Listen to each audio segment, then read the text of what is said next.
Buonasera e ben ritrovati a questo nuovo appuntamento con l'informazione di Prealpina. Oggi, mercoledì 13 novembre, rapina con sparatoria a Saronno. Questa mattina, in via Parini, un 37enne, impiegato di uno sportello Money Transfer, è stato ferito dai colpi di pistola esplosi da un'auto che gli si è affiancata. La vittima è stata ferita e derubata. Indagano i carabinieri. Ci racconta tutto Roberto Banfi, le immagini sono di Agenzia Blitz. Sparatoria alle 9 del mattino, oggi a Saronno, fra i condomini nel quartiere residenziale a 2 passi dalla scuola elementare e dalla piscina. Obiettivo di 2 malviventi arrivati con un'auto di colore scuro era uno straniero che in bicicletta lungo via Parini si stava dirigendo verso le poste a poca distanza. Era evidentemente un agguato. La vittima è un 37enne dipendente di un ufficio che si occupa del trasferimento all'estero delle rimesse degli immigrati e aveva con sé una somma di denaro non trascurabile, pari alcune decine di migliaia di euro. Ha cercato di opporsi alla rapina e uno dei banditi gli ha sparato. Un proiettile l'ha colpito a una mano, ferendolo. Presi i soldi, i delinquenti sono fuggiti mentre il malcapitato è stato soccorso ed è stato portato all'ospedale di Como. Non è grave. Un giovane varesino è stato salvato sul ponte della Pistolesa, nel Biellese, tristemente noto per i frequenti suicidi.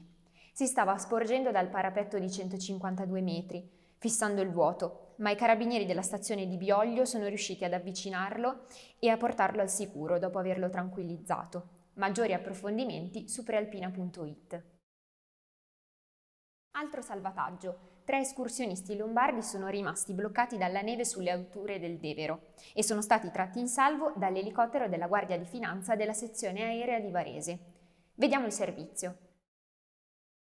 3 escursionisti rimasti bloccati nella neve sulle alture dell'Alpe d'Evero sono stati recuperati e salvati grazie all'intervento dell'elicottero della Guardia di Finanza. I 3 avevano pernottato al bivacco Combielanza in Val Buscagna, ma al risveglio hanno constatato l'impossibilità di muoversi a causa della nevicata notturna. Erano privi della necessaria attrezzatura. Dopo l'allarme i soccorritori hanno fatto intervenire l'elicottero della sezione aerea di Varese della Finanza, evitando di procedere a piedi in quanto sarebbe sopraggiunta l'oscurità durante le operazioni di discesa con maggiori rischi. Grazie ai tecnici di elisoccorso del SAGF hanno raggiunto il bivacco e recuperato tramite verricello i 3 giovani, trasportandoli a valle dove erano presenti anche le squadre dei Vigili del Fuoco e del CSAS. La nuova rettrice dell'Università degli Studi dell'Insubria, Maria Pierro, è stata oggi ospite alla redazione della Prealpina. Sentiamola al microfono di Barbara Zanetti, le immagini sono di Agenzia Blitz. Nel giorno, diciamo così, della conferenza stampa di presentazione avevate annunciato che in via Monte Generoso sarebbe nata una nuova struttura per accogliere gli studenti con un grosso finanziamento ministeriale, ma anche con fondi diretti dell'Ateneo. Sì, abbiamo avuto un importante finanziamento dal Ministero. Dovremmo acquisire nuove fonti di finanziamento perché non sono sufficienti per questo edificio polifunzionale. Dobbiamo definire alcuni elementi e comporre alcuni elementi di criticità, ma sono sicura che ce la faremo con la provincia e anche in collaborazione anche col comune. Ma sono molto fiduciosa perché sia la provincia sia il comune hanno grande interesse a che questo territorio abbia un'università di riferimento che funzioni bene. Ecco. Grazie e buon lavoro. Cambiamo pagina, l'autunno è al giro di boa. Il clima resta mite, ma di notte le temperature scendono a zero. Sentiamo il commento di Paolo Valisa, meteorologo del Centro Geofisico Prealpino.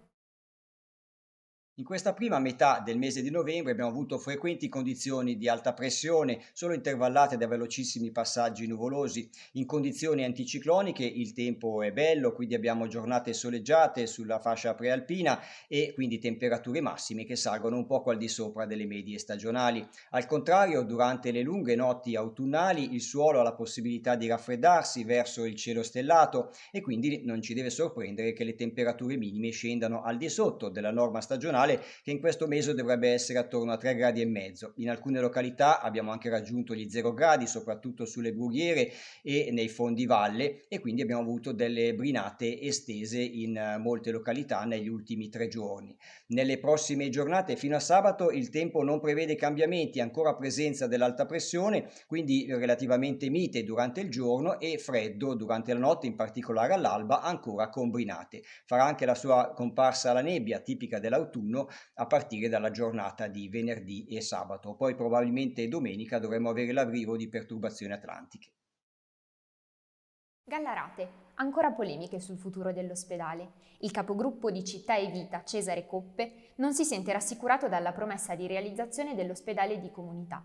Sentiamo le sue parole nel servizio di Annalisa Colombo, le immagini sono di agenzia Blitz. Cesare Coppe, capogruppo di Città e Vita. L'ospedale di comunità a Gallarate si farà. Vi basta questa dichiarazione o voi chiedete qualcosa di più?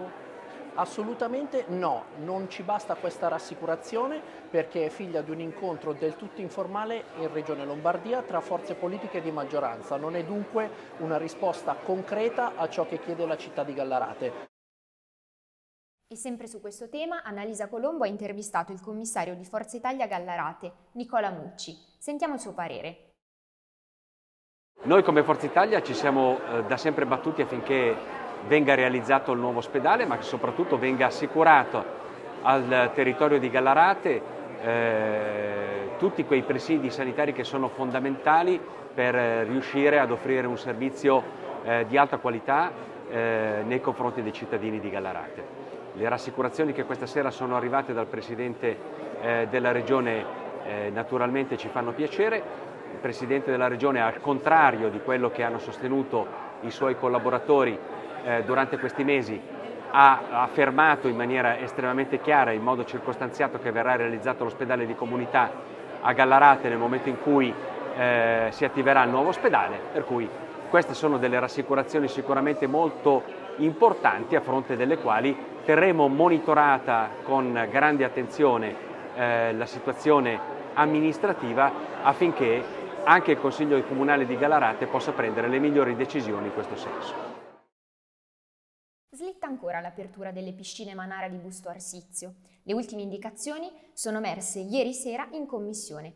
Il servizio di Francesco Inguscio. La piscina Manara non riaprirà prima della prossima estate. Lo hanno annunciato in commissione il sindaco Emanuele Antonelli e l'assessore allo sport Luca Folegani, il quale ha prospettato le tempistiche della riapertura. L'obiettivo è la prossima stagione estiva per la parte all'aperto, ha spiegato Folegani, e salvo complicazioni il mese di settembre per le vasche interne. Prima è necessario svolgere una serie di importanti lavori, per quantificare i quali il Comune ha commissionato una due diligence alla società BMS, che nel giro di 2 mesi presenterà la propria relazione. Dopodiché si procederà con l'affidamento e la realizzazione degli interventi di manutenzione straordinaria.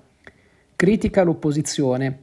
Questa è una doccia fredda per tutti i cittadini, ha affermato Emanuele Fiore del gruppo misto, mentre Paolo Pedotti del Partito Democratico ha messo in evidenza le mancate manutenzioni straordinarie da parte dell'amministrazione negli ultimi 10 anni. Il sindaco Antonelli ha comunque assicurato che dopo la conclusione dei lavori la piscina tornerà un fiore all'occhiello, ma nei prossimi mesi utenti e società sportive dovranno trovare delle alternative. Tante le notizie sulla prealpina di domani, disponibile in edicola e sui supporti digitali. Sentiamo qualche anticipazione da Pasquale Martinoli.